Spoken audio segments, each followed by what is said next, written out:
Criminal ಪ್ರಕರಣಗಳನ್ನು ವಾಪಸ್ ಪಡೆದಂತಹ ಸರ್ಕಾರದ ವಿರುದ್ಧ ಹೋಗಬೇಕು ಅನ್ನುವಂಥ ಮನಸ್ಸು ನಿಮಗೆ ಯಾಕೆ ಬಂತು, ಹೇಗೆ ಬಂತು? ಈ ಆದೇಶ ಏನಿತ್ತು ಅಂದರೆ ಒಂಥರ ಫರ್ಮಾನ್ ಇದ್ದಂಗೆ ಇತ್ತು. ಸರ್ಕಾರ ಹೇಳಿದ ನಾನು ಮಾಡ್ತೀನಿ. ಈ 321 ಕೆಳಗೆ ಬಳಸಿದ್ದೇ ದೊಡ್ಡ ದುಸ್ಸಾಹಸ ಮತ್ತು ಕಾನೂನು ಬಾಹಿರ. ನಿಮ್ಮ ಈ ಕೇಸಿನ ಪರಿಣಾಮ ಮುಂದಿನ ದಿನಗಳಲ್ಲಿ ಏನಾಗಬಹುದು? ಪೊಲೀಸ್ ಠಾಣೆ ಮೇಲೆ ದಾಳಿ ಮಾಡಿದೋನು, ಪೊಲೀಸರ ಮೇಲೆ ದಾಳಿ ಮಾಡಿದೋನು, ವ್ಯವಸ್ಥೆ ಮೇಲೆ ದಾಳಿ ಮಾಡಿದೋನು ಹೆಂಗೆ ಅಮಾಯಕ ಆಗಕ್ಕೆ ಸಾಧ್ಯ? Public prosecutor cannot be A post man. Government cannot issue a direction. ನನಗೇನು ಅನ್ಸುತ್ತೆ, ಸಿದ್ದರಾಮಯ್ಯನವ್ರಿಗೆ ಕೇಸ್ ವಾಪಸ್ ಪಡೆಯೋ ಒಂದು ಚಟ ಇದೆ ಅಂತ ಅನ್ಸುತ್ತೆ. ಅದಕ್ಕೊಂದು ಬ್ರೇಕ್ ಬಿದ್ದಿದೆ ಮತ್ತು ಸರ್ಕಾರಕ್ಕೆ ಮುಖಭಂಗ ಆಗಿದೆ. ಸ್ನೇಹಿತರೆ ನಮಸ್ಕಾರ, ಹೊಸ ದಿಗಂತ ಡಿಜಿಟಲ್ ಚಾನಲ್ಗೆ ಸ್ವಾಗತ. ಪತ್ರಿಕೆಗಳನ್ನು ಬಹುಶಃ ನೀವು ನೋಡಿರಬೇಕು. ಒಂದು ಮುಖ್ಯವಾದಂತಹ ಸುದ್ದಿ ಬಹುತೇಕ ಪತ್ರಿಕೆಗಳಲ್ಲಿ ಪ್ರಕಟ ಆಗಿದೆ. ಏನದು ಸುದ್ದಿ? ಕ್ರಿಮಿನಲ್ ಕೇಸ್ಗಳನ್ನು ವಾಪಸ್ ಪಡೆದಂತಹ ಸರ್ಕಾರಕ್ಕೆ ಹೈಕೋರ್ಟ್ ಛೀಮಾರಿ ಹಾಕಿದೆ ಎನ್ನುವಂತಹ ಸುದ್ದಿ. ಇದು ಭಾಳ ದೊಡ್ಡ ನ್ಯೂಸ್. ಈ ನ್ಯೂಸಿಗೆ ಕಾರಣವಾದಂತಹ ವ್ಯಕ್ತಿ ಇವತ್ತು ನಮ್ಮ ಜೊತೆ ಇದ್ದಾರೆ. ಬಹುಶಃ ಇವತ್ತಿನ ನ್ಯೂಸ್ ಮೇಕರ್ ಅಂದರೆ ಏನು ಆಶ್ಚರ್ಯ ಇಲ್ಲ. ಅವರೇ young and energetic advocate Girish Bharadwaj ಅವರು. ಗಿರೀಶ್ ಭಾರದ್ವಾಜ್ ಇವತ್ತು ನಮ್ಮ ಜೊತೆ ಸ್ಟುಡಿಯೋದಲ್ಲಿದ್ದಾರೆ. ಅವರೊಂದಿಗೆ ಈ ವಿಚಾರಗಳನ್ನು ಕುರಿತು ಸ್ವಲ್ಪ ಹೊತ್ತು ಮಾತಾಡೋಣ. ನಮಸ್ಕಾರ ಗಿರೀಶ್ ಭಾರದ್ವಾಜ್. ನಮಸ್ತೆ ಸರ್. ಗಿರೀಶ್ ಅವರೇ, ನ್ಯೂಸ್ ಮೇಕರ್ ಆಗಿ ಇವತ್ತು ನಮ್ಮ ಸ್ಟುಡಿಯೋದಲ್ಲಿ ನೀವು ಕೂತಿದ್ದೀರಿ. ಸೊ ಕ್ರಿಮಿನಲ್ ಪ್ರಕರಣಗಳನ್ನು ವಾಪಸ್ ಪಡೆದಂತಹ ಸರ್ಕಾರದ ವಿರುದ್ಧ ಹೋಗಬೇಕು ಅನ್ನುವಂಥ ಮನಸ್ಸು ನಿಮಗೆ ಯಾಕೆ ಬಂತು, ಹೇಗೆ ಬಂತು? ಸರ್, ಕಳೆದ ಅಕ್ಟೋಬರ್ನಲ್ಲಿ ಅಂದರೆ 2024 ಅಕ್ಟೋಬರ್ನಲ್ಲಿ ಕರ್ನಾಟಕ ಸರ್ಕಾರ ಒಂದು ದೊಡ್ಡ ದುಸ್ಸಾಹಸ ಕೈ ಹಾಕಿತ್ತು. ಅವರದೇ ಇಲಾಖೆ, ಪೊಲೀಸ್ ಇಲಾಖೆ ಮತ್ತು ಪ್ರಾಸಿಕ್ಯೂಷನ್ ಡಿಪಾರ್ಟ್ಮೆಂಟ್ಗಳು ಕೆಲವು ಪ್ರಕರಣಗಳನ್ನು 43 ಪ್ರಕರಣಗಳನ್ನು ವಾಪಸ್ ತೊಗೊಳ್ಳಿಕ್ಕೆ ಅರ್ಹ ಅಲ್ಲ ಅಂತ ಹೇಳಿದ ಮೇಲೂ ಕೂಡ ಸರ್ಕಾರ ಯಾವುದೋ ರಾಜಕಾರಣಕ್ಕೆ ಅಥವಾ ಏನೋ ರಾಜಕಾರಣದ ಉದ್ದೇಶಕ್ಕೆ ಈ 43 ಪ್ರಕರಣಗಳನ್ನು ವಾಪಸ್ ತೊಗೋಬೇಕು ಅಂತ ಕ್ಯಾಬಿನೆಟ್ ಮುಂದೆ ಒಂದು ಪ್ರಸ್ತಾವವನ್ನು ತಂದಿತ್ತು. ಈ ಕ್ಯಾಬಿನೆಟ್ ಪ್ರಸ್ತಾವನೆ ಪಾಸ್ ಮಾಡಿ ಅದರಲ್ಲಿ ರಾಜಕಾರಣಿಗಳು ಇದ್ದರು, ಕೆಲವು ಕೇಸ್ಗಳಿತ್ತು. ಆಶ್ಚರ್ಯಕರವಾಗಿ ಕೆಲವು ಗಲಭೆ ಕೇಸ್ಗಳು ಇತ್ತು. ಹುಬ್ಬಳ್ಳಿ ಕೇಸು, ಕೊಪ್ಪಳದ ಕೇಸ್ಗಳು, ಎಲ್ಲಿ ಪೊಲೀಸ್ ಠಾಣೆ ಮೇಲೆ ದಾಳಿ ಮಾಡಿ, ಪೊಲೀಸರ ಮೇಲೆ ಹಲ್ಲೆ ಮಾಡಿ. ನೀವು ನೋಡಿರ್ಬೋದು, ಹುಬ್ಬಳ್ಳಿಯಲ್ಲಿ ನಡೆದಂಥ ಗಲಭೆ ಒಂಥರ ಭೀಕರವಾದದ್ದು. ಪೊಲೀಸ್ ಜೀಪ್ಗಳನ್ನು ಜಖಂ ಮಾಡಿದಂಥ ಕೇಸ್ಗಳು. ಇಂಥ ಕೇಸ್ಗಳನ್ನು ವಾಪಸ್ ತಗೋಬೇಕು ಅಂತೇಳಿ ಸರ್ಕಾರ ನಿರ್ಧಾರ ಮಾಡಿ ಒಂದು ಆದೇಶ ಮಾಡ್ತು. ಈ ಆದೇಶ ಏನಿತ್ತು ಅಂದರೆ ಒಂಥರ ಫರ್ಮಾನ್ ಇದ್ದಂಗೆ ಇತ್ತು. ಪಬ್ಲಿಕ್ ಪ್ರಾಸಿಕ್ಯೂಟರ್ಗಳಿಗೆ ನೀವು ಈ ಕೇಸ್ಗಳನ್ನು ವಾಪಸ್ ತಗೋಬೇಕು, ಈ ಕೇಸ್ಗಳನ್ನು ವಾಪಸ್ ತಗೊಳ್ಳೇಬೇಕು ಅಂತ ಹೇಳಿರುವಂಥ ಆದೇಶ ಮಾಡಿ ಪಬ್ಲಿಕ್ ಪ್ರಾಸಿಕ್ಯೂಟರ್ಗಳು ಸರ್ಕಾರದ ಆದೇಶನ ಪಾಲಿಸಿ ಕೋರ್ಟ್ಗಳ ಮುಂದೆ ಅರ್ಜಿ ಹಾಕಿದ್ರು. ಏನಂತ ಅರ್ಜಿ? ಅವರದ ಅಪ್ಲಿಕೇಶನ್ ಆಫ್ ಮೈಂಡ್ ಇಲ್ಲ, ಅಥವಾ ಪಬ್ಲಿಕ್ ಪ್ರಾಸಿಕ್ಯೂಟರ್ಗೆ ಇದು ಕೇಸ್ ಸರಿ ಇದೆ ಸರಿ ಇಲ್ಲ ಅಂತ ಅವನ ಭಾವನೆಯಲ್ಲೂ ಇಲ್ಲ. ಸರ್ಕಾರ ಹೇಳಿದ ನಾನು ಮಾಡ್ತೀನಿ. ಎಂಥ ಕೇಸ್ಗಳು? ಹುಬ್ಬಳ್ಳಿ ಗಲಭೆ ಕೇಸ್ಗಳು, ಪೊಲೀಸರ ಮೇಲೆ ದಾಳಿ ಮಾಡಿದ ಕೇಸ್ಗಳು, ಇಂಥವ್ರನ್ನೆಲ್ಲ ಅಮಾಯಕರು, ಮುಗ್ಧರು, ಈ ಥರ ಒಂಥರ ಬಿಂಬಿಸುವಂಥ ಕೆಲಸವನ್ನು ಮಾಡಿ ಅರ್ಜಿಗಳನ್ನು ಹಾಕಿದ್ರು. ಸರ್ಕಾರ ಏನು ಮಾಡ್ತು, 321 CRPC ಕೆಳಗೆ ನಾವು ನಿರ್ದೇಶನವನ್ನು ಕೊಟ್ಟಿದ್ದೀವಿ ಅಂತ ಹೇಳ್ತು. ಈ 321 CRPC ಏನು ಹೇಳುತ್ತೆ ಅಂದರೆ, ಪಬ್ಲಿಕ್ ಪ್ರಾಸಿಕ್ಯೂಟರ್ ತನ್ನ ಬುದ್ಧಿಯನ್ನು ಉಪಯೋಗಿಸಿ, ಪಬ್ಲಿಕ್ ಪ್ರಾಸಿಕ್ಯೂಟರ್ ಆರ್ ಅನ್ ಅಸಿಸ್ಟೆಂಟ್ ಪಬ್ಲಿಕ್ ಪ್ರಾಸಿಕ್ಯೂಟರ್ ಇಂಡಿಪೆಂಡೆಂಟ್ಲಿ ಅಂತ ಹೇಳುತ್ತೆ. ಇವರು ತನ್ನ ಬುದ್ಧಿಯನ್ನು ಉಪಯೋಗಿಸಿ ಅಕಸ್ಮಾತ್ ಈ ಪ್ರಕರಣ ಯಾವುದೋ ಒಂದು ಪ್ರಕರಣ, ಯಾವುದೋ ಹೋರಾಟ ಮಾಡಿದವರು, ನೆಲಕ್ಕೋಸ್ಕರ ಹೋರಾಟ ಮಾಡಿದವರು, ಜಲಕ್ಕೋಸ್ಕರ ಹೋರಾಟ ಮಾಡಿದವರು, ಇಂಥ ಪ್ರಕರಣಗಳನ್ನು ವಾಪಸ್ ತೊಗೊಳ್ತೀವಿ ಅಂತೇಳಿ ತಾನು ನಿರ್ಧಾರ ಮಾಡಿ ವಾಪಸ್ ತೊಗೊಂಡಿದ್ದರೆ ಇದು ಯಾವ ಸಮಸ್ಯೆ ಆಗ್ತಿರಲಿಲ್ಲ. ಸರ್ಕಾರ ಏನು ಮಾಡುತ್ತೋ ಅವ್ರಿಗೆ ನಿರ್ದೇಶನವನ್ನು ಕೊಡ್ತು. ಎಲ್ಲರೂ 43 ಕೇಸ್ಗಳಲ್ಲಿ ಎಷ್ಟು ಜನರ ವಿರುದ್ಧ ನೀವು ಪ್ರಾಸಿಕ್ಯೂಷನ್ ವಾಪಸ್ ತಗೋಬೇಕು ಅಂತ ಹೇಳಿ. ಮತ್ತು ಅದನ್ನು ಈ 321 ಕೆಳಗೆ ಬಳಸಿದ್ದೇ ದೊಡ್ಡ ದುಸ್ಸಾಹಸ ಮತ್ತು ಕಾನೂನು ಬಾಹಿರ. ಇದನ್ನು ಹೈಕೋರ್ಟ್ನಲ್ಲಿ ಪ್ರಶ್ನೆ ಮಾಡಿದ್ವಿ. ಅದರ ಪ್ರತಿಫಲ ನಿನ್ನೆ ಹೈಕೋರ್ಟ್ ಆದೇಶ ಮಾಡಿ ಈ ಸರ್ಕಾರದ ಆದೇಶವನ್ನು ಸೆಟ್ ಅಸೈಡ್ ಮಾಡಿದೆ. ಅಂದರೆ ಹುಬ್ಬಳ್ಳಿ ಕೇಸಲ್ಲಂತೂ ಬಹಳ ಮುಖ್ಯವಾಗಿ ಇಡೀ ರಾಜ್ಯಾದ್ಯಂತ ಈ ಕೇಸನ್ನು ವಾಪಸ್ ತಗೊಂಡಾಗ ಬಹಳ ದೊಡ್ಡ ಮಟ್ಟದಲ್ಲಿ ಒಂದು ವಿರೋಧ ವ್ಯಕ್ತ ಆಗಿತ್ತು. ಯಾಕೆಂದರೆ ಕಣ್ಣಿಗೆ ಕಾಣದ ಹಾಗೆ ಅದು ಪೊಲೀಸ್ ಠಾಣೆ ಮೇಲೆ, ಪೊಲೀಸ್ ವಾಹನಗಳ ಮೇಲೆ ಈ ರೀತಿ ದಾಳಿ ನಡೆದಿತ್ತು. ಸೊ ನಿಮ್ಮ ಈ ಕೇಸಿನ ಪರಿಣಾಮ ಮುಂದಿನ ದಿನಗಳಲ್ಲಿ ಏನಾಗ್ಬೋದು ಅಂತ ನಿಮ್ಗನ್ಸುತ್ತೆ? ಸರ್, ನಾನು ಹಿಂದೆ ಡಿಜೆಹಳ್ಳಿ ಕೆಜೆಹಳ್ಳಿ ಕೇಸ್ ಆದಾಗ, ಅಂದರೆ ಡಿಜೆಹಳ್ಳಿ ಸ್ಟೇಷನಿಗೆ ಬೆಂಕಿ ಹಚ್ಚಿದಾಗ ಆ ಕೇಸನ್ನು NIA ಕೊಡಬೇಕು ಅಂತೇಳಿ ಹೈಕೋರ್ಟ್ ಮೊರೆ ಹೋದವನು ನಾನೇ. ಅದರ ಪ್ರತಿಫಲನೆ NIAಗೆ ಹೋಗಿದ್ದ ಆ ಕೇಸ್ಗಳು. NIAಗೆ ಹೋದ 2 FIR ಬಿಟ್ಟು ಬೇರೆ FIRಗಳನ್ನು ವಾಪಸ್ ತಗೊಳ್ಳಿಕ್ಕೆ ಸರ್ಕಾರ ಪ್ರಸ್ತಾವನೆಯನ್ನು ಮುಂದಿಟ್ಕೊಂಡು ಕೂತಿತ್ತೀಗ. ಅಂದರೆ ನೀವು ಬೆಂಗಳೂರನ್ನು ಅಲ್ಲಾಡಿಸಿದಂಥ, ಕೋವಿಡ್ ಸಮಯದಲ್ಲಿ ಬೆಂಗಳೂರು ಬೆಚ್ಚಬಿದ್ದಂತಹ ಗಲಭೆ ಏನಿತ್ತು ಅದರ ವಾಪಸ್ ತಗೋಬೇಕು, ಅವರನ್ನು ಮುಗ್ಧರು, ಅಮಾಯಕರು ಅಂತ ಬ್ರ್ಯಾಂಡ್ ಮಾಡಬೇಕು ಅನ್ನೋಂಥ ದುಸ್ಸಾಹಸಕ್ಕೆ ಸರ್ಕಾರ ಕೈ ಹಾಕಿತ್ತು. ಈ ಹುಬ್ಬಳ್ಳಿ ಗಲಭೆ ಒಂದು ನಿದರ್ಶನವಾಗಿ ಈ ಕೇಸನ್ನು, ಈ 43 ಕೇಸ್ಗಳಲ್ಲಿ ಹೈಕೋರ್ಟಿಗೆ ಹೇಳಿದೆ ನೀವು ವಾಪಸ್ ತಗೊಳ್ಳೋಂಗಿಲ್ಲ ಅಂತೇಳಿ ಇವ್ರಿಗೆ ಚೀಮಾರಿ ಹಾಕಿದೆ. ಹಾಗಾಗಿ ಮುಂದೆ ಇಂಥ ಯಾವ ಗಲಭೆಗಳು ಅಥವಾ ಇಂಥ ಯಾವ ಕಾನೂನು ಬಾಹಿರವಾದ ಕೇಸ್ಗಳಿವೆ, ಈ 321 CRPC ವಿಧಿನ ಬಳಸಿ ನಾವು ವಾಪಸ್ ತಗೊಳ್ತೀವಿ ಅಂತೇನು ಸರ್ಕಾರ ಯೋಚನೆ ಮಾಡಿತ್ತು, ಅದೆಲ್ಲ ನಿಂತಿದೆ. ನೀವು ತಮಗೆ ನೆನಪಿರ್ಬೋದು ಸರ್, ತನ್ವೀರ್ ಸೇಠು ಮತ್ತು ಕೆಲವು ಸಂಸ್ಥೆಗಳು ಎಲ್ಲ ಪತ್ರ ಬರೆದಿದ್ರು. ಡಿಜೆಹಳ್ಳಿ ಕೇಸ್ಗಳಲ್ಲಿ ಮುಗ್ಧರಿದ್ದಾರೆ, ಅಮಾಯಕರಿದ್ದಾರೆ. ಈ ಮುಗ್ಧ ಅಮಾಯಕ ಅನ್ನುವಂಥದ್ದು ಒಂದು ಟ್ರೆಂಡ್ ಆಗಿದೆ. ಯಾರು ಸ್ಟೇಷನ್ ಮೇಲೆ ದಾಳಿ ಮಾಡ್ತಾರೆ, ಪೊಲೀಸ್ ಠಾಣೆ ಮೇಲೆ ದಾಳಿ ಮಾಡಿದೋನು, ಪೊಲೀಸರ ಮೇಲೆ ದಾಳಿ ಮಾಡಿದೋನು, ವ್ಯವಸ್ಥೆ ಮೇಲೆ ದಾಳಿ ಮಾಡಿದೋನು ಹೆಂಗೆ ಅಮಾಯಕ ಆಗಕ್ಕೆ ಸಾಧ್ಯ, ಹೆಂಗೆ ಮುಗ್ಧ ಆಗ್ತಾನೆ? ಇಂಥವ್ರನ್ನ ಅಮಾಯಕ ಮುಗ್ಧ ಅಂತ ಒಂದು ಬ್ರ್ಯಾಂಡ್ ಮಾಡಿ ಅವರನ್ನು ಒಟ್ಟು ಒಂದು ಬಿಂಬಿಸಿ ಈ ಹೊರಗಡೆ ತರಬೇಕು ಮತ್ತು ನಾಳೆ ಗಲಭೆ ಈ ಥರ ಯಾವುದೇ ಗಲಭೆಯಿಂದ ಅವನ್ನ ಹೊರಗೆ ತರಬೇಕು ಕೇಸ್ಗಳಂತ ಮಾಡುವಂಥ ಹುನ್ನಾರ ಅಂತ ನನಗನ್ಸುತ್ತೆ. ನೀವು ಈ ಕೇಸ್ನಲ್ಲಿ ಪರ್ಟಿಕ್ಯುಲರ್ಲಿ ನಿನ್ನೆ ನಡೆದಂಥ ಕೇಸ್ನಲ್ಲಿ ಯಾವ ಅಂಶಗಳ ಮೇಲೆ ನೀವು ವಾದ ಮಾಡಿದ್ರಿ, ಅದಕ್ಕೆ ಅವರ ಒಂದು ಪ್ರತಿವಾದ ಹೇಗಿತ್ತು ಆ ಕಡೆಯಿಂದ? ಸರ್, ನನ್ನ ಪರವಾಗಿ ದಳವಾಯಿ ಅವರು ವಾದ ಮಾಡಿದರು, ವೆಂಕಟೇಶ್ ದಳವಾಯಿ ಅಂತ ಹೇಳಿ. ರಾಜ್ಯ ಸರ್ಕಾರದ ನನ್ನ ಮೇಲೆ ಇದ್ದಿದ್ದು ಒಂದೇ ಆರೋಪ, ನೀವು ಕ್ಯಾಬಿನೆಟ್ ನೋಟ್, ಕಾನ್ಫಿಡೆನ್ಷಿಯಲ್ ಕ್ಯಾಬಿನೆಟ್ ನೋಟನ್ನು ಫೈಲ್ ಮಾಡಿದಿರ ಅನ್ನುವಂಥದ್ದು ಬಿಟ್ಟರೆ ಅವರ ವಿಧಿಯನ್ನು ಸಮರ್ಥನೆ ಮಾಡಿಕೊಳ್ಳುವಂಥ ಯಾವುದೇ ಅಂಶ ಅವ್ರ ಹತ್ರ ಇರಲಿಲ್ಲ. ಮತ್ತು ಹಿಂದೆ ಸುಪ್ರೀಂ ಕೋರ್ಟ್ ಹೇಳಿತ್ತು ಕ್ಲಿಯರ್ ಆಗಿ ಏನಂದರೆ, public prosecutor cannot be A post man. ಸರ್ಕಾರದ ಮತ್ತೆ ಕೋರ್ಟಿನ ಮಧ್ಯೆ ಪೋಸ್ಟ್ ಮ್ಯಾನ್ ಅವ್ನು ಆಗ್ಲಿಕ್ಕಾಗಲ್ಲ. ಅವನು ಹೋಗಿ ಅವ್ರು ಕೊಟ್ಟಿದ್ದಾನೆ ಇಲ್ಲಿ ಪೋಸ್ಟ್ ಆಫೀಸ್ಗೆ ಹಾಕುವಂಥ ಕೆಲಸ ಅವ್ನು ಮಾಡೋಕ್ಕಾಗಲ್ಲ ಅಂತ ಸುಪ್ರೀಂ ಕೋರ್ಟ್ ಬಹಳ ಸರಿ ಹೇಳಿದೆ. ಶಿವಾನಂದನ್ ಪಾಸ್ವಾನ್ ಅಂತ ಒಂದು ಕೇಸ್ ಇದೆ, ಕೃಷ್ಣ ಅಯ್ಯರ್ ಜಡ್ಜ್ಮೆಂಟ್ ಒಂದಿದೆ. ಈ ಎರಡೂ ಕೇಸ್ಗಳಲ್ಲಿ ಹೇಳಿದೆ. ಅವರ ವಾದ ಏನಿತ್ತು, ಸರ್ಕಾರ ಅಡ್ವೈಸರಿಯನ್ನು ಕೊಟ್ಟಿದೆ. ನೀವು ಅಡ್ವೈಸರಿಯನ್ನು ಕೊಡುವಂಥದ್ದು ಹೇಗೆ? ಈಗ ಯಾವುದೋ ಒಂದು ಕೇಸ್ನಲ್ಲಿ ಆಗಿದೆ, ಸರ್ಕಾರ ನೀವು ಮಾಡ್ಬೋದಾ ಇಲ್ವಾ ನೋಡುವಂಥ ಪರಿಶೀಲನೆ ಮಾಡಿ ಅಂತ ಹೇಳೋದು ಅಡ್ವೈಸರಿ. 43 ಕೇಸಿಗೆ ನೀವು ಇಲ್ಲ ವಾಪಸ್ ತಗೊಳ್ಳುವಂಥದ್ದು ಕ್ರಮ ಜರುಗಿಸಿ, ಕ್ರಮ ವಹಿಸಿ ಅನ್ನುವಂಥದ್ದು ಅಡ್ವೈಸರಿ ಹೆಂಗಾಗುತ್ತೆ? ಇವತ್ತಿನ ನಿನ್ನೆ ಹೈಕೋರ್ಟ್ ಆದೇಶನೂ ಅದೇ ಇದೆ. ಗವರ್ಮೆಂಟ್ ಕೆನಾಟ್ ಇಶ್ಯೂ ಅ ಡೈರೆಕ್ಷನ್, ವಾಪಸ್ ತಗೊಂಬಿಡಿ, ನೀವು ತಕ್ಷಣದಿಂದ ವಾಪಸ್ ತಗೋಬೇಕು, ಇದನ್ನ ಹೇಳಿಕ್ ಬರಲ್ಲ ಅಂತ ಹೇಳಿ ಹೈಕೋರ್ಟ್ ಅಂದ್ರೆ ಲ್ಯಾಂಡ್ ಮಾರ್ಕ್ ಜಡ್ಜ್ಮೆಂಟ್ ಅನ್ನ ಪ್ರೊನೌನ್ಸ್ ಮಾಡಿದೆ ನಾನು ಭಾವಿಸ್ತೇನೆ. ಅಂದ್ರೆ ಪ್ರಾಸಿಕ್ಯೂಟರ್ ಯಾರಿದ್ದಾರೆ ಅವರ ವೈಯಕ್ತಿಕವಾಗಿ ಅವರ ವಿವೇಚನೆಯಲ್ಲಿ ಒಂದು ನಿರ್ಧಾರವನ್ನು ತಗೋಬೇಕೇ ಹೊರತು ಸರ್ಕಾರ ಹೇಳಿದ್ರು ಅನ್ನೋ ಒಂದು ಕಾರಣ ಕೊಟ್ಬಿಟ್ಟು ಇದನ್ನು ಈ ಕೇಸ್ಗಳನ್ನ ವಾಪಸ್ ತಗೊಳ್ಳಿಕ್ಕೆ ಆಗಲ್ಲ. ಹೌದು, ಅಲ್ಲ ಈ ಕೇಸ್ಗಳಲ್ಲಿ ಏನಂದ್ರೆ ಸರ್, ಒಂದು ಕೇಸಿಗೂ ಮತ್ತೊಂದು ಕೇಸಿಗೂ ಸಾಮ್ಯ ಇರಕ್ಕೆ ಸಾಧ್ಯನೇ ಇಲ್ಲ. ಪ್ರತಿ ಕೇಸು ಬೇರೆ ಬೇರೆ ಅಂಶಗಳಿಂದ ಇರುತ್ತೆ, ಬೇರೆ ಬೇರೆ ಸಾಕ್ಷ್ಯಾಧಾರ ಇರುತ್ತೆ, ಬೇರೆ ಬೇರೆ ರೀತಿ ಇರುತ್ತೆ. ಈಗ ಈ ಕೇಸ್ನಲ್ಲಿರುವಂಥ ಪಬ್ಲಿಕ್ ಪ್ರಾಸಿಕ್ಯೂಟರ್ಗೆ ಈ ಕೇಸಿಗೆ ಸರಿ ಇಲ್ಲ, ಈಗ ಯಾವುದೋ ಒಂದು ಹೋರಾಟ ಮಾಡಿದ್ದಾರೆ, ಇದು ಯಾವುದೋ ಒಂದು ನೆಲಕ್ಕೋಸ್ಕರ ಹೋರಾಟ ಮಾಡಿದ್ದಾರೆ, ಈ ಕಾವೇರಿ ಹೋರಾಟ ಮಾಡಿದ್ದಾರೆ, ಕಾವೇರಿ ಬಹಳ ಹೋರಾಟಗಳು ನಡೆದಿತ್ತು. ಅಂತ ಕೇಸ್ಗಳನ್ನು ವಿಡ್ರಾ ಮಾಡುವಾಗ ಪಬ್ಲಿಕ್ ಪ್ರಾಸಿಕ್ಯೂಟರ್ಗೆ ಅನಿಸಿ ತನ್ನ ಇಂಡಿಪೆಂಡೆಂಟ್ ಮೈಂಡನ್ನು ಉಪಯೋಗ ಮಾಡಿ ಅಥವಾ ಸರ್ಕಾರ ಒಂದು ಅಡ್ವೈಸನ್ನು ಮಾಡಿ ಈ ಥರ ಮಾಡಬಹುದಾ ನೋಡಿ ಅಂತ ಹೇಳಿ ಮಾಡಿದ್ದರೆ ಈ ಕೇಸ್ಗಳಲ್ಲಿ ಸಮಸ್ಯೆ ಇರ್ತಿರ್ಲಿಲ್ಲ. ಇದು ಹಾಗಲ್ಲ. 43 ಕೇಸ್ಗಳಲ್ಲಿ ಹುಬ್ಬಳ್ಳಿ ಕೇಸ್ನಲ್ಲಿ 333, 353 UAP unlawful activities prevention act ಎಲ್ಲ ಇರುವಂಥ ಕೇಸ್ಗಳು. ಇಂಥ ಕೇಸ್ಗಳನ್ನು ನೀವು ವಿಡ್ರಾ ಮಾಡಿ ಸಮಾಜಕ್ಕೆ ಏನು ಹೇಳಲಿಕ್ಕೆ ಬಯಸಿದ್ದಾರೆ? ನಾಳೆ ಅಂದರೆ ಪೊಲೀಸ್ ಠಾಣೆ ಮೇಲೆ ಮತ್ತೊಬ್ಬ ದಾಳಿ ಮಾಡು, ಮತ್ತೊಬ್ಬ ಸಂವಿಧಾನಿಕ ಸಂಸ್ಥೆ ಮೇಲೆ ದಾಳಿ ಮಾಡು, ನಾವು ಬಂದು ವಾಪಸ್ ತಗೊಳ್ತೀವಿ ಅಂತ ಹೇಳುವಂಥ ಒಂದು ಉದಾಹರಣೆಯನ್ನು ಸರ್ಕಾರ ಕೊಡಲಿಕ್ಕೆ ಮುಂದಕ್ಕೆ ಬಂದಿದೆ ಅಂತ ನನಗೆ ಅರ್ಥ ಆಗ್ತಿಲ್ಲ. ಬಹುಶಃ ಅದು ಒಂದು ಕೇಸ್, ಆ ಥರ ಕೇಸ್ ವಾಪಸ್ ತೊಗೊಂಡಿದ್ದಕ್ಕೆ ಮೈಸೂರಿನ ಉದಯಗಿರಿ ಕೇಸ್ ಇರ್ಬೋದು. ಅಂದರೆ ಈ ರೀತಿಯ ಬೇರೆ ಬೇರೆ ಪೊಲೀಸ್ನವ್ರ ಮೇಲೇ ಅಟ್ಯಾಕ್ ಮಾಡುವಂಥ ಒಂದು ಪ್ರವೃತ್ತಿ ಜಾಸ್ತಿ ಆಯ್ತಾ ಈ ರೀತಿಯ ಸರ್ಕಾರದ ನಿರ್ಧಾರದಿಂದ ಅಂತ? ಅಲ್ಲ, ನನಗೇನು ಅನ್ಸುತ್ತೆ, ಸಿದ್ದರಾಮಯ್ಯನವ್ರಿಗೆ ಈ ಕೇಸ್ ವಾಪಸ್ ಪಡೆಯೋ ಒಂದು ಚಟ ಇದೆ ಅಂತ ಅನ್ಸುತ್ತೆ. ಹಿಂದೆ ಅವರ ಅಧಿಕಾರದಲ್ಲಿ ಇದ್ದಾಗ 175 ಕೇಸ್ಗಳನ್ನು ವಾಪಸ್ ತಗೊಂಡ್ರು, ಅದರಲ್ಲಿ ಸುಮಾರು 1500 ಜನ ಹತ್ರ ಹೊರಗೆ ಬಂದ್ರು ಅಂತ ಹೇಳಿ ನಾವೆಲ್ಲ ನೋಡೇ ಇದೀವಿ.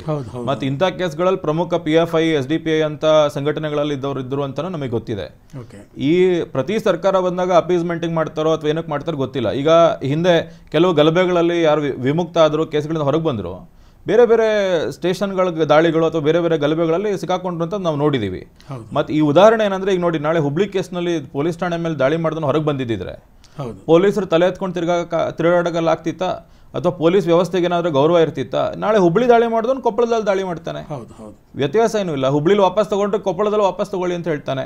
ಈಗ ಮೊನ್ನೆ ಉದಯಗಿರಿ ಪೊಲೀಸ್ ಠಾಣೆ ಮೇಲೆ ದಾಳಿ ಆಗಿದೆ, FIR ಆಗಿದೆ, ಪೊಲೀಸರನ್ನ ಹೊಡಿಲಿಕ್ಕೆ ಹೋಗಿದ್ದಾರೆ, ಪೊಲೀಸರೇ ಹೇಳಿದ್ದಾರೆ ನಮ್ಮ ಮೇಲೆ ದಾಳಿ ಆಗಿದೆ ಅಂತ. ಈಗ ನಾಳೆ ಏನಾಗುತ್ತೆ, ಸರ್ಕಾರ ಇನ್ನೊಂದು ವರ್ಷ ಬಿಟ್ಟು ನಾವೆಲ್ಲ ಮರೆತ ಮೇಲೆ, ಈಗ ಸಾರ್ವಜನಿಕರ ಮೆಮೊರಿ ಶಾರ್ಟ್ ಅಂತೇಳಿ ಸರ್ಕಾರ ಗೊತ್ತಿದೆ, ಉದಯಗಿರಿ ಪೊಲೀಸ್ ಠಾಣೆ ಮೇಲೂ ಕೂಡ ಆಗಿರುವಂಥ ದಾಳಿನ ವಾಪಸ್ ತಗೊಳ್ತಾರೆ. ಅಂದರೆ ಸಂವಿಧಾನಿಕ ಸಂಸ್ಥೆ ಮೇಲೆ ದಾಳಿ ಮಾಡಿದ್ರು ಕೂಡ ಇಲ್ಲ, ನಾವು ಸರ್ಕಾರ ನಮ್ಗೇನು ಸಮಸ್ಯೆ ಇಲ್ಲ, ನಮಗೊಂದು ರಾಜಕಾರಣ ಅಷ್ಟೇ ಮುಖ್ಯ ಅಂತೇಳಿ ವಾಪಸ್ ತಗೊಳ್ಳುವಂಥದ್ದನ್ನು ಏನಿರ್ತಲ್ಲ ಮೈಂಡ್ಸೆಟ್ಟಲ್ಲಿ ಇತ್ತು, ಅದು ಕ್ಯಾಬಿನೆಟ್ ಮೂಲಕ ಆದೇಶವನ್ನು ಹೊರಡಿಸೋದೇನಿತ್ತು, ಅದಕ್ಕೊಂದು ಬ್ರೇಕ್ ಬಿದ್ದಿದೆ ಮತ್ತು ಸರ್ಕಾರಕ್ಕೆ ಮುಖಭಂಗ ಆಗಿದೆ ಅಂತ ನನಗನ್ಸುತ್ತೆ. ಬ್ರೇಕ್ ಬಿದ್ದಿದೆ ಅಂತ ನೀವು ಹೇಳ್ತೀರಿ, ಆದರೆ ಮುಂದಿನ ದಿನಗಳಲ್ಲಿ DJ-ಹಳ್ಳಿ KJ-ಹಳ್ಳಿ ಕೇಸನ್ನು ವಾಪಸ್ ತಗೊಳ್ಳೋಕೆ ಸಾಧ್ಯನೇ ಇಲ್ಲ ಅನ್ನುವಂಥ ಪರಿಸ್ಥಿತಿ ನಿರ್ಮಾಣ ಆಗಿದೆಯಾ ಅಥವಾ ಅದು ಸಾಧ್ಯತೆ ಮುಂದೆ ಇದೆಯಾ ಇನ್ನು ಈ ತೀರ್ಪಿನ ನಂತರದಲ್ಲಿ? ಇದರ ನಂತರ ಅಂತೂ ವಾಪಸ್ ತಗೊಳ್ಳಿಕ್ಕೆ ಸಾಧ್ಯ ಇಲ್ಲ ಸರ್. ಇದರ ನಂತರ ಸರ್ಕಾರ ನಿರ್ದೇಶನ ಕೊಟ್ಟು ವಾಪಸ್ ತಗೊಳ್ತೀವಿ ಅಂತ ಹೇಳುವಂಥ ಸಾಧ್ಯತೆ ಇಲ್ಲ. ಮತ್ತು ತಮಗೆ ಆಗಲೇ ಹೇಳ್ದಂಗೆ ಈಗಾಗಲೇ DJ-ಹಳ್ಳಿ KJ-ಹಳ್ಳಿ ಕೇಸ್ಗಳೇನಿವೆ 3 FIRಗಳು NIA ಇನ್ವೆಸ್ಟಿಗೇಟ್ ಮಾಡ್ತಿದೆ. UAP ಆಕ್ಟ್ ಇರೋದ್ರಿಂದ ಎಲ್ಲಿ NIA ಇನ್ವೆಸ್ಟಿಗೇಟ್ ಮಾಡ್ತಿದೆ, ರಾಜ್ಯಕ್ಕೆ ವಾಪಸ್ ತಗೊಳ್ಳುವಂಥ ಅಧಿಕಾರ ಇಲ್ಲ, ಅವ್ರು ಮಾಡ್ಲಿಕ್ಕೆ ಬರಲ್ಲ. ಮತ್ತು ನಿನ್ನೆ ಆದೇಶದ ನಂತರ ಯಾವ ಕೇಸ್ಗಳನ್ನು ವಾಪಸ್ ತಗೊಳ್ಳುವಂಥ ಧೈರ್ಯ ಅವ್ರು ಮಾಡ್ತಾರೆ ನನಗೇನು ಅನ್ಸಲ್ಲ. ಅಂದರೆ ನೀವು ಆಗಲೇ ಹೇಳಿದ್ರಿ, ಈ ಥರದ ವಾಪಸ್ ತಗೊಳ್ಳುವಂಥದ್ದು ಹಿಂದೆ ರಾಜಕೀಯ ನಿಲುವುಗಳು ಕೂಡ ಕೆಲಸ ಮಾಡ್ತವೆ ಅಂತ. ಸೊ ಈಗ ನೋಡೋದಾದರೆ ಮಂಗಳೂರು ಒಂದು ಸರಿ ಕೊತ ಕುದೀತಾ ಇದೆ. ಸೊ ಮಂಗಳೂರಿನಲ್ಲಿ ಕೋಮು ಘರ್ಷಣೆಗಳನ್ನು ತಡೆಯೋದಕ್ಕೆ, ಕೋಮು ಹಿಂಸೆ ತಡೆಯೋಕ್ಕೆ ವಿಶೇಷ ಪಡೆಯೊಂದನ್ನು ರಚನೆ ಮಾಡ್ತೀವಿ ಅಂತ ಸರ್ಕಾರ ಹೇಳಿದೆ. ಸೊ ಈ ವಿಶೇಷ ಪಡೆಯ ಹಿಂದೆಯೂ ಕೂಡ ಇದೇ ರೀತಿಯ ಕಾನೂನಾತ್ಮಕ ಬಲ ಇದೆಯೋ ಅಥವಾ ಇದು ಕೂಡ ಕೇವಲ ರಾಜಕೀಯ ಇದಕ್ಕಾಗಿ ಮಾಡಿರುವಂಥ ಒಂದು ಕ್ರಮವನ್ನು? ಅಲ್ಲ, ನನಗನ್ನಿಸುತ್ತೆ ಸಿದ್ದರಾಮಯ್ಯನವರು ರಾಜಕಾರಣವನ್ನು ಪೊಲೀಸ್ ಇಲಾಖೆಯಿಂದ ಹೆಂಗೆ ಮಾಡಿಸೋದು ಅಂತ ಪ್ರಯತ್ನ ಕೈ ಹಾಕಿದ್ದಾರೆ. ಅವ್ರು ಯಾವಾಗಲೂ ಹೇಳ್ತಾರೆ ಮಂಗಳೂರಿನಲ್ಲಿ ಕೋಮುಗಲಭೆ ಆಗುತ್ತೆ, ಉಡುಪಿಯಲ್ಲಿ ಕೋಮುಗಲಭೆ ಆಗುತ್ತೆ ಅಂತ. ಕೋಮುಗಲಭೆ ಹುಬ್ಬಳ್ಳಿ ಪೊಲೀಸ್ ಠಾಣೆ ಮೇಲೆ ದಾಳಿ ಮಾಡಿದ್ದು ಕೋಮುಗಲಭೆನೆ, ಬೆಂಗಳೂರಿನ ಡಿಜೆಹಳ್ಳಿ ಮೇಲೆ ಠಾಣೆ ಮೇಲೆ ದಾಳಿ ಮಾಡಿದ್ದು ಕೋಮುಗಲಭೆನೆ, ಹಾವೇರಿಯಲ್ಲಿ ಯಾವುದೋ 4 ಜನ ಅನ್ಯ ಕೋಮಿನವರಿಂದ ಯಾವುದೋ ಹಿಂದೂ ಹೆಣ್ಮಗಳ ಮೇಲೆ ಅತ್ಯಾಚಾರ ಮಾಡಿದ್ದು ಕೋಮು ಘಟನೆನೆ. ನೀವು 3 ಜಿಲ್ಲೆಗೆ ಸೀಮಿತವಾಗಿ ಕೋಮು ಸಂಘ ಒಂದು ಏನು ಟೀಮ್ ಮಾಡ್ತೀನಿ ಅಂತ ಹೇಳ್ತಾ ಆಂಟಿ ಕಮ್ಯುನಲ್ ಟಾಸ್ಕ್ ಫೋರ್ಸ್ ಏನು ಮಾಡ್ತಿದ್ದೀರಿ? ಇದು ಕಾನೂನು ರೀತಿ ಯಾವ ಅವಕಾಶ ಇದೆ ಅವರಿಗೆ? ಮತ್ತು 4 ಜಿಲ್ಲೆಯಲ್ಲಿ ಕೋಮು ಘಟನೆ ನಡೆಯುವಂಥದ್ದು. ಹಾಗೇನಾದರೂ ಸಿದ್ದರಾಮಯ್ಯನವರ ನಿಜವಾದ ಕೋಮು ಸಂಘರ್ಷಣಾ ಟೀಮ್ ಅಥವಾ ಆಂಟಿ ಕಮ್ಯುನಲ್ ಟಾಸ್ಕ್ ನಿಜವಾಗ್ಲೂ ಕೆಲಸ ಮಾಡಿದ್ರೆ ಮೊದಲು ದಿನೇಶ್ ಗುಂಡೂರಾವ್ನ ಒದ್ದು ಹಾಕಬೇಕು, ಮೊನ್ನೆ ಕೊಟ್ಟಿರುವಂಥ ಹೇಳಿಕೆಗಳಿಗೆ. ಮಂಗಳೂರಿನಲ್ಲಿ ಕೋಮು ಘಟನೆಗಳನ್ನ ಮತ್ತೆ ಜೀವ ಕೊಡ್ತಿರುವಂಥದ್ದು ದಿನೇಶ್ ಗುಂಡೂರಾವ್. ಈಗ ಯಾವ ಕಾರಣದಿಂದ ಹೇಳ್ತಿದ್ದೀರಿ? ಈಗ ಯಾರೋ ಒಬ್ಬ ಸತ್ತ, ಪೊಲೀಸ್ ಇಲಾಖೆ ಇನ್ವೆಸ್ಟಿಗೇಟ್ ಮಾಡ್ತಿದೆ. ಈಗ ಅವರು ಹಿಂದೆ ಯಾರೋ ಒಂದು ಹಿಂದೂ ಹುಡುಗ ಸತ್ತಾಗ ಏನು ಹೇಳಿದ್ರು? ಪೊಲೀಸರು ಸಮರ್ಥವಾಗಿದ್ದಾರೆ, ಪೊಲೀಸರು ಇನ್ವೆಸ್ಟಿಗೇಷನ್ ಮಾಡ್ತಿದ್ದಾರೆ. ಇನ್ನು ಮುಸಲ್ಮಾನ ಸತ್ತ, ಪೊಲೀಸರು ಇನ್ವೆಸ್ಟಿಗೇಷನ್ ಮಾಡ್ತಾರೆ, ಪೊಲೀಸರಿಗೆ ಕೆಲಸ ಇದೆ. ಅಂದ್ರೆ ಸಿದ್ದರಾಮಯ್ಯನವ್ರ ಅರ್ಥ ಏನಂದ್ರೆ ಈ ಆಂಟಿ ಕಮ್ಯುನಲ್ ಟಾಸ್ಕ್ ಫೋರ್ಸ್ ಮಾಡೋದ್ರ ಅರ್ಥ ಅವ್ರಿಗೆ ಮಂಗಳೂರು ಜಿಲ್ಲೆ ಪೊಲೀಸರ ಮೇಲೆ ನಂಬಿಕೆ ಇಲ್ಲ, ಶಿವಮೊಗ್ಗ ಜಿಲ್ಲೆ ಪೊಲೀಸರ ಮೇಲೆ ನಂಬಿಕೆ ಇಲ್ಲ, ಉಡುಪಿ ಜಿಲ್ಲೆ ಮೇಲೆ ಪೊಲೀಸರಲ್ಲಿ ನಂಬಿಕೆ ಇಲ್ಲ. ಹಾಗಾಗಿ ನಾವು ಸಪರೇಟ್ ಟೀಮ್ ಅಂತ ಇನ್ವೆಸ್ಟಿಗೇಟ್ ಮಾಡಿಸ್ತೀವಿ ಅನ್ನುವಂಥ ಉದ್ದೇಶ ಸಿದ್ದರಾಮಯ್ಯನವ್ರ ತಲೆಯಲ್ಲಿ ಇದೆಯಲ್ಲ ನನಗೆ ಗೊತ್ತಿಲ್ಲ. ಈಗ ಇದೇ ವ್ಯವಸ್ಥೆ ಇದೆ, ಠಾಣೆಗಳಿದೆ, ಪೊಲೀಸರಿದ್ದಾರೆ, ನಿಮ್ಮದೇ ವ್ಯವಸ್ಥೆಯಲ್ಲಿ ಇನ್ವೆಸ್ಟಿಗೇಷನ್ ಮಾಡಿಸ್ತಿದ್ದೀರಿ, ಮತ್ತು ಅಧಿಕಾರಿಗಳು ನಿಮ್ಮವರೇ ಇದ್ದಾರೆ. ಸರ್ಕಾರ ನೀವು ಬಂದ್ಮೇಲೆ ನೀವು ಅಧಿಕಾರಿಗಳು ಟ್ರಾನ್ಸ್ಫರ್ ಮಾಡಿದಿರಿ, ಅವ್ರ ಕೈಲಿ ಇನ್ವೆಸ್ಟಿಗೇಷನ್ ಮಾಡಕ್ ಆಗ್ತಿಲ್ವಾ ಅಥವಾ ನಿಮ್ಮ ರಾಜಕೀಯ ಹೇಳಿಕೆಗಳನ್ನ ಅವ್ರು ಕೇಳ್ತಿಲ್ವಾ ಅಂತ ಗೊತ್ತಿಲ್ಲ. ಮತ್ತೆ ನನ್ನ ಪ್ರಕಾರ ಈ ಆಂಟಿ ಕಮ್ಯುನಲ್ ಟಾಸ್ಕ್ ಫೋರ್ಸ್ ಏನ್ ಮಾಡಿದ್ದಾರೆ, it is not even worth on which it is printed the order, ಅಷ್ಟಂತೂ ನನಗೆ ಅನ್ಸುತ್ತೆ ಸರ್. ಓಕೆ. ಸೊ ಈ ಕೋಮು ಘರ್ಷಣೆಗಳು ಬಹುತೇಕ ನಡೆಯೋದು ಧಾರ್ಮಿಕ ವಿಚಾರಗಳಿಗೆ ಸಂಬಂಧಪಟ್ಟ ಹಾಗೆ, ಏನೋ ಪ್ರಚೋದನೆ ಆಯಿತು, ಮತ್ತೊಂದಾಯಿತು, ಇನ್ನೊಂದಾಯಿತು ಅನ್ನುವಂಥದ್ದು. ನಾನು ಇದಕ್ಕೆ ಹೊರತಾಗಿ ಒಂದು ಪ್ರಶ್ನೆ ಕೇಳೋದಾದರೆ, ನಮ್ಮದು ಸೆಕ್ಯುಲರ್ ದೇಶ ಅನ್ನುವಂಥದ್ದು ನಾವು ಎಲ್ಲರನ್ನೂ ಹೇಳ್ಕೊಂಡು ಬಂದಿದ್ದೇವೆ. ಸೊ ಧರ್ಮ ಅನ್ನುವಂಥದ್ದನ್ನು ನಾವು ಆಡಳಿತದಿಂದ ಬೇರೆ ಮಾಡಬೇಕು ಅನ್ನುವಂಥದ್ದು, ಆ ಪಾಠವನ್ನು ನಾವು ಒಂಥರ ಗಿಳಿ ಪಾಠದಾಗೆ ಎಲ್ಲರೂ ಕೇಳ್ಕೊಂಡು ಬಂದಿದ್ದೇವೆ. ಆದರೆ ಈ ಸೆಕ್ಯುಲರಿಸಮ್ ಅನ್ನುವಂಥದ್ದು, ಧರ್ಮವನ್ನು ಆಡಳಿತದಿಂದ ಬೇರ್ಪಡಿಸಬೇಕು ಅನ್ನುವಂಥದ್ದು ಕೇವಲ ಹಿಂದೂ ಧರ್ಮಕ್ಕೆ ಮಾತ್ರ ಸೀಮಿತವಾದ ಹಾಗೆ ಕಾಣುತ್ತೆ. ಈ ಹಿಂದೆಯೂ ಕೂಡ ನೀವು ದೇವಾಲಯಗಳನ್ನು ಸರ್ಕಾರದಿಂದ ಮುಕ್ತಗೊಳಿಸಬೇಕು ಅನ್ನುವಂಥ ವಿಚಾರದಲ್ಲಿ ಒಂದಷ್ಟು ಹೆಜ್ಜೆಗಳನ್ನು ಇಟ್ಟಿದ್ರಿ. ಸೊ ಆ ವಿಚಾರದಲ್ಲಿ ನಿಮ್ಮ ಪ್ರಯತ್ನ ಎಲ್ಲಿಗೆ ಬಂತು ಅಂತ? ಸರ್, ನಮ್ಮ ಕರ್ನಾಟಕದ ದುಸ್ಥಿತಿ ಅಂದರೆ ಇಡೀ ದೇಶದಲ್ಲಿ ಹಿಂದೂಗಳ ದುಸ್ಥಿತಿ ಹೆಂಗಿದೆ ಅಂದರೆ, ನೀವು ಮಸೀದಿನ ಸರ್ಕಾರ ಕಂಟ್ರೋಲ್ ಮಾಡ್ತಿದೆಯಾ? ಇಲ್ಲ. ಚರ್ಚನ್ನು ಸರ್ಕಾರ ಕಂಟ್ರೋಲ್ ಮಾಡ್ತಿದೆಯಾ? ಇಲ್ಲ. ಯಾವುದಾದ್ರು ಗುರುದ್ವಾರಗಳ ಸರ್ಕಾರ ಕಂಟ್ರೋಲ್ ಮಾಡ್ತಿದೆಯಾ? ಇಲ್ಲ. ಕೆಲವ್ರಿಗೆ ಏನನ್ಸುತ್ತೆ, ಒಂದು 10 ದೇವಸ್ಥಾನ ನೋಡಿ ಸರ್ಕಾರದ ಆಡಳಿತದಲ್ಲಿದೆ ಅಂತೇಳಿ ನಾವು ಭಾವಿಸ್ತೀವಿ. ಕರ್ನಾಟಕದಲ್ಲಿ ಮಾತ್ರ 34,000 ದೇವಸ್ಥಾನಗಳು ಸರ್ಕಾರದ ಆಡಳಿತದಲ್ಲಿದೆ. ಈ 34,000 ದೇವಸ್ಥಾನಗಳನ್ನು ಸರ್ಕಾರ ABC ಅಂತ ಗುಂಪುಗಳನ್ನು ಮಾಡ್ಕೊಂಡಿದೆ.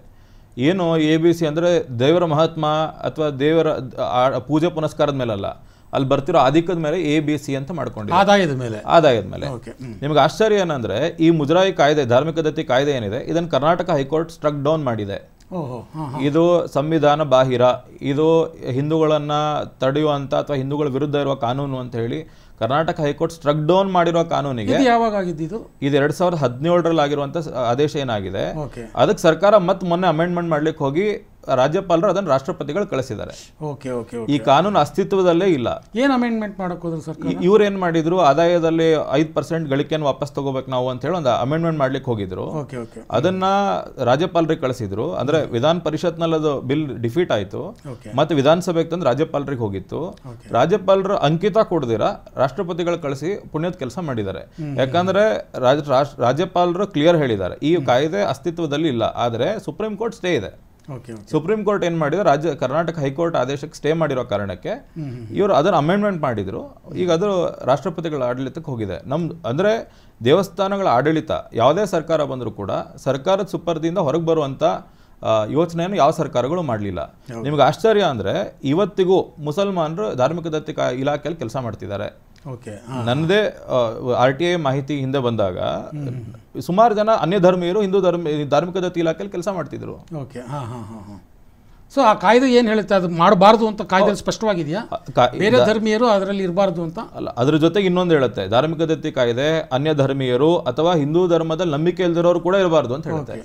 ಅಂದರೆ ಭಾಳಷ್ಟು ಜನ ಹಿಂದೂಗಳಲ್ಲೇ ಬೇಕಾದಷ್ಟು ಜನ ಇದ್ದಾರೆ. ಹೌದು, ಈಗ ಯಾರೋ ಒಬ್ಬ ಹಿಂದೂ ಧರ್ಮದಲ್ಲಿ ನಂಬಿಕೆ ಇಲ್ಲ, ಅವನು ನೀವು ಆ ಇಲಾಖೆಯಲ್ಲಿ ಕೆಲಸ ಮಾಡ್ಲಿಕ್ಕೆ ಬಿಟ್ರೆ ಅವ್ನಿಗೆ ಅಲ್ಲಿರುವಂಥ ದೇವಸ್ಥಾನದಲ್ಲಿ ಯಾವ ದೇವ್ರ ಮೇಲೆ ಯಾವ ನಂಬಿಕೆ ಇರುತ್ತೆ, ಅಥವಾ ದೈವಿ ಶಕ್ತಿಗೆ ಅಥವಾ ನಮ್ಮ ಆಚರಣೆ ಮೇಲೆ ಅವ್ರಿಗೆ ಏನು ನಂಬಿಕೆ ಇರುತ್ತೆ. Okay okay okay. ಸೊ ಹಾಗಾಗಿ ಈ ಒಟ್ಟು ಧಾರ್ಮಿಕ ದತ್ತಿ ಕಾಯ್ದೆ ಏನಿದೆ, ಇದು ಇಡೀ ದೇಶಾದ್ಯಂತ ಒಟ್ಟು ಹಿಂದೂಗಳನ್ನ ದೇವಸ್ಥಾನಗಳಿಂದ ದೂರ ಇಡುವಂಥ ಕಾಯ್ದೆ ಅಂತ ನಾನು ಭಾವಿಸ್ತೀನಿ. ಮತ್ತು it is has to be struck down. ನಾವು ಯಾವ್ದಾದ್ರು ಬೇರೆ ಏನಾದರೂ ವ್ಯವಸ್ಥೆ ಹುಡುಕ್ಬೇಕು, ಆದರೆ ಈ ಕಾಯ್ದೆಗಳನ್ನು ಯಾವುದೇ ಸರ್ಕಾರ ಬಂದರೂ ಅಮೆಂಡ್ಮೆಂಟ್ ಮುಖಾಂತರ ಫ್ರೀ ಮಾಡಬೇಕು ಹಿಂದೂ ದೇವಸ್ಥಾನಗಳನ್ನು. ಬಟ್ ಇದು ಒಂದು PIL ಮುಖಾಂತರ ಅಥವಾ ಒಂದು ರಾಜ್ಯದಲ್ಲೂ ಆಗುವಂಥ ಕೆಲಸ ಅಲ್ಲ ಅಂತ ಅನಿಸುತ್ತೆ.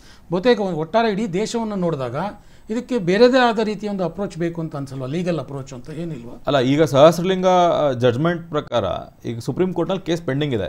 ಓಕೆ. ಈಗ ನೀವು ಚಿದಂಬರಂ ದೇವಸ್ಥಾನ ಜಡ್ಜ್ಮೆಂಟ್ ಇದೆ, ಚಿದಂಬರಂ ಟೆಂಪಲ್ ಜಡ್ಜ್ಮೆಂಟ್ ಅಂತ ಲ್ಯಾಂಡ್ ಮಾರ್ಕ್ ಜಡ್ಜ್ಮೆಂಟ್. ಓಕೆ. ಅದರಲ್ಲಿ ಸುಪ್ರೀಂ ಕೋರ್ಟ್ ಚಿದಂಬರಂ ದೇವಸ್ಥಾನವನ್ನು ವಾಪಸ್ ಅಲ್ಲಿನ ಕುಟುಂಬ ಏನಿತ್ತು ನಡೆಸ್ತಿದ್ದ ಕುಟುಂಬಕ್ಕೆ ವಾಪಸ್ ಕೊಡ್ತು. ಓಕೆ. ಒಂದು ಟ್ರಸ್ಟ್ ಮಾಡಿ ಅವ್ರು ನಡೆಸ್ಕೊಳ್ತಿದೀವಿ ಅಂತ ಹೇಳಿ. ಅಂದ್ರೆ ಆಗದಿರೋ ಕೆಲಸ ಅಲ್ಲ, ಆಗುವ ಕೆಲಸನೇ.